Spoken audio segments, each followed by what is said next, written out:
پیارے دوستو، دنیا میں اس وقت 195 ممالک موجود ہیں اور ہر ملک کے قوانین دوسرے ملکوں سے مختلف ہیں، لیکن دنیا میں بہت سے ممالک ایسے بھی ہیں جہاں پر حیرت انگیز اور عجیب و غریب قوانین موجود ہیں، اور ان قوانین کے بارے میں جاننے کے بعد انسان سوچنے پر مجبور ہو جاتا ہے کہ کیا ایسا بھی ہو سکتا ہے۔ آج کی اس ویڈیو میں ہم بات کرنے جا رہے ہیں نارتھ کوریا کے کچھ عجیب اور چونکا دینے والے قوانین کے بارے میں، جس سے آپ کو یہ اندازہ ہو جائے گا کہ آپ اپنے ملک میں کتنے سکون اور آزادی سے زندگی گزار رہے ہیں۔ دوستو، نارتھ کوریا میں کم جونگ کے دوران کوئی بھی شخص، چاہے وہ مرد ہو یا عورت، اپنی مرضی کا ہیئر سٹائل نہیں بنا سکتا۔ نارتھ کوریا کے قانون کے مطابق مردوں کو 15 اور عورتوں کو 18 ہیئر سٹائل بنانے کی اجازت دی گئی ہے۔ اگر کوئی شخص ان ہیئر سٹائل سے ہٹ کر کوئی اور کٹنگ کرواتا ہے تو اسے سخت سے سخت سزا دی جاتی ہے۔ اس کے علاوہ آپ اپنے بالوں کا کلر بھی تبدیل نہیں کر سکتے، اور عورتوں کو شادی سے پہلے لمبے بال رکھنے کی اجازت ہوتی ہے، جبکہ شادی کے بعد کوئی بھی عورت لمبے بال نہیں رکھ سکتی۔ نارتھ کوریا میں تقریباً 2000 خوبصورت لڑکیوں کی فورس، جسے پلیئر اسکواڈ کہا جاتا ہے۔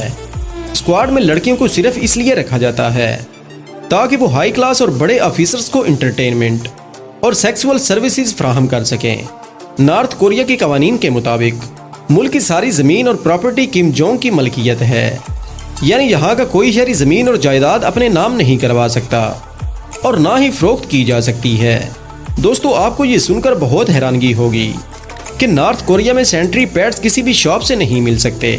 پیڈز کے علاوہ برتھ کنٹرول پروڈکٹ پر بھی مکمل طور پر پابندی ہے، یعنی آپ کو نارتھ کوریا میں چھوٹی شاپ سے لے کر بڑے ڈپارٹمنٹل سٹورز میں بھی کانڈم اور سینٹری پیڈز نہیں ملیں گے، اور نہ ہی کوئی شاپ کیپر یہ چیزیں بیچ سکتا ہے۔ نارتھ کوریا میں کوئی بھی مرد اور عورت جینز نہیں پہن سکتے، کیونکہ جینز پہننا کم جونگ کو پسند نہیں ہے، اور کم جونگ کا کہنا ہے کہ جینز پہننے سے ویسٹرن کلچر کو فروغ ملے گا، جو کہ کم جونگ کو پسند نہیں، اس لیے وہاں کوئی عورت جینز نہیں پہن سکتی، اور اگر کوئی عورت جینز پہنے تو اسے سزا ہو سکتی ہے۔ دوستو، ہم سب جانتے ہیں کہ دنیا کا ہر سکول اپنے اسٹوڈنٹس کو ضرورت کی چیزیں مہیا کرتا ہے، جیسے میز اور کرسی وغیرہ، لیکن نارتھ کوریا میں پیرنٹس کو فیس کے علاوہ ان فرنیچر کے بھی پیسے الگ سے ادا کرنے ہوتے ہیں۔ اس کے باوجود اسٹوڈنٹس کو اپنی تعلیم کے لیے اسکول میں بھی کام کرنا پڑتا ہے، یعنی اسکول کی صفائی وغیرہ۔ نارتھ کوریا میں لوگوں کو ایک شہر سے دوسرے شہر جانے کے لیے بھی گورنمنٹ سے اجازت لینی پڑتی ہے۔ اس کے علاوہ پیونگ یانگ سٹی، جو کہ نارتھ کوریا کا کیپٹل سٹی ہے، اس شہر میں صرف ہائی کلاس اور ہائی رینک ملٹری آفیسرز کو ہی رہنے دیا جاتا ہے۔ اس شہر کے چاروں طرف گارڈز پیٹرولنگ کرتے ہیں تاکہ کوئی غریب اور لو کلاس انسان اس شہر میں داخل نہ ہو سکے۔ نارتھ کوریا کے باقی علاقوں میں بجلی کی شدید لوڈ شیڈنگ ہوتی ہے، جبکہ پیونگ یانگ سٹی میں بجلی 24 گھنٹے میسر رہتی ہے۔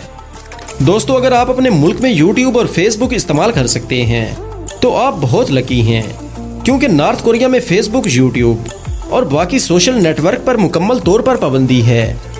وہاں انٹرنیٹ پر بھی وہی دیکھا جا سکتا ہے جس کو دیکھنے کی اجازت وہاں کی گورنمنٹ نے دے رکھی ہے۔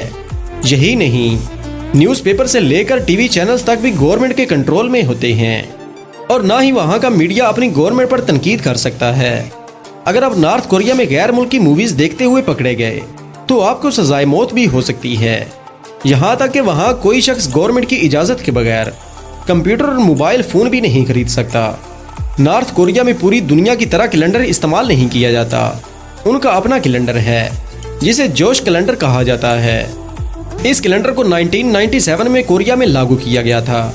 اس کیلنڈر کی حیران کن بات یہ ہے کہ یہ کیلنڈر کیمتو سانگ کی تاریخ پیدائش سے شروع ہوتا ہے، اور ان کا ماننا ہے کہ جب کیمتو سانگ پیدا ہوا تو نارتھ کوریا اور دنیا بھی تبھی پیدا ہوئی تھی۔ بات یہاں تک ہوتی تو بھی ٹھیک تھا، لیکن کوریا کا اپنا ایک الگ ٹائم زون بھی ہے، اسے وہ پیوم یونگ ٹائم کہتے ہیں۔ کوریا میں قرآن اور بائبل جیسی کوئی بھی مذہبی کتاب خریدنا اور رکھنا اللیگل ہے، کیونکہ وہ اسے ویسٹرن کلچر کا سیمبل سمجھتے ہیں۔ نارتھ کوریا میں اگر کوئی انسان جرم کرتا ہوا پکڑا جائے تو اس کی سزا صرف اسی شخص کو ہی نہیں ملتی، بلکہ اس کی آنے والی 3 نسلوں کو بھی دی جاتی ہے، جسے 3 پنشمنٹ رول کہا جاتا ہے۔ دوستو، یہی وجہ ہے کہ ان تمام پابندیوں کی وجہ سے ہزاروں لوگ نارتھ کوریا سے بھاگ جاتے ہیں، لیکن یہ ایک انتہائی خطرناک کام ہے۔ پکڑے جانے کی صورت میں سیدھا سزائے موت مل سکتی ہے۔ کچھ لوگ بھاگنے میں کامیاب ہو کر چائنا، ساؤتھ کوریا میں چلے جاتے ہیں،